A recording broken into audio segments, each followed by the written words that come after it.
Carlos, muy buenas noches. Muy buenas noches, Javier. Buenas noches a todos los telespectadores de Los Intocables. Carlos, cuéntanos, al margen del patetismo de la ministra con ese extrañísimo sentido del humor y ese modo de llamarnos idiotas a todos, ¿qué te parece la parte de fondo del tema? ¿Qué te parecen los datos del paro? Bueno, me parece que estamos ante una verdadera sangría de desempleados, de gente que se ha visto abocado pues a quedarse sin empleo y muchos de ellos que están en vías de hacerlo. Hay que recordar que las estadísticas muy maquilladas que nos han presentado, siendo las peores estadísticas y los peores datos desde la última crisis económica y grave crisis económica que hemos padecido, sin embargo, distan mucho de ser los datos reales que, como bien apuntabas, estamos cercanos ya a los 3 millones de desempleados según los propios datos que manejan los agentes sociales, sindicatos y demás. Hay que recordar que aquí el Ministerio de Trabajo, la propia ministra, en estos datos que avanzó, no no reseñó todos los que estaban incluidos en los expedientes de regulación temporal de empleo. ERTES, que por cierto hay que decir que nosotros mismos en el despacho estamos incesante cada día, en esta misma semana, cada día empresas que se ven abocadas a tener que pues iniciar estos procedimientos de suspensión de las relaciones laborales. Pero hay que decir que estos trabajadores, que si bien es cierto no han quedado todavía desligados, no son despedidos de esos empleos que tienen, sí que están en una condición en suspenso y que además cobran la prestación por desempleo. Por tanto, extraña y mucho que no se hayan incluido para estos datos. Claro, lógicamente es un maquillaje político, pero que en nada va a arreglar lo que se nos viene, lo que ya tenemos encima, que es, como digo, una auténtica sangría de desempleo. Sin lugar a dudas. Y Carlos, en tu opinión, ¿cuáles son las medidas que se deberían adoptar? Bueno, vamos a ver, aquí estamos, ya lo hemos dicho en alguna otra ocasión, en un escenario totalmente excepcional, extraordinario.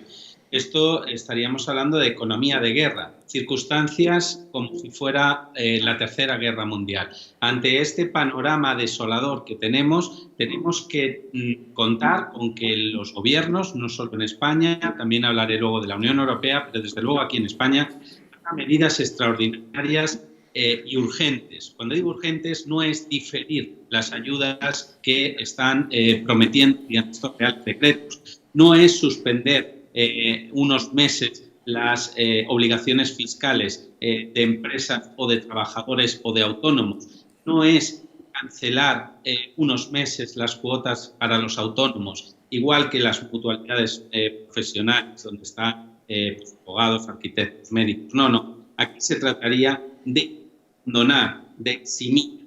No hacen esto, que no sé y creo que no será suficiente, pero sí necesario, veremos aún más una crisis económica de más largo calado cuando Dios quiere que la pandemia pase.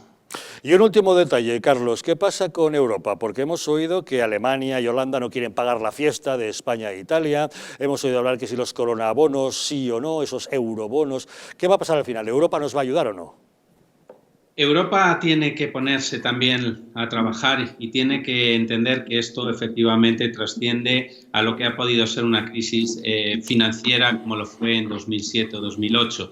Estamos ante medidas, como digo, excepcionales porque el panorama es extraordinariamente grave y afecta a todos los Estados miembros de la Unión Europea, afecta a todo el mundo, pero aquí en Europa afecta a todos los Estados. Ya se está hablando incluso de un término que acuñó Friedman a finales de los años 60, que es el helicóptero del dinero.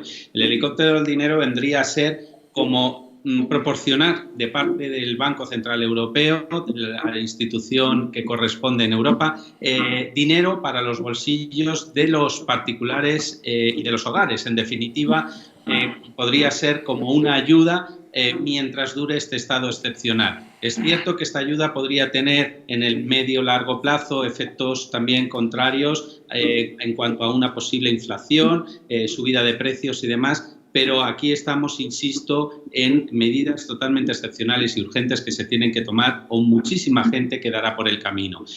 Condonar las deudas de los estados, o más bien ponerla en común, monitorizar esas deudas en forma de bonos, pues es una medida, pero solo mediante medidas monetarias, en este caso, creo que no va a ser suficiente. Creo que es hora de sacar toda la artillería y si hay que poner el helicóptero, como dijo Friedman, del dinero a ventilar, póngase y hágase, porque nos quedaremos por el camino.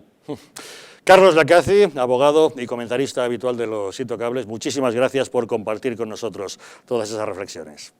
Muchas gracias, Javier. Gracias a los telespectadores y un saludo y mucho ánimo para todos. Gracias, hasta luego.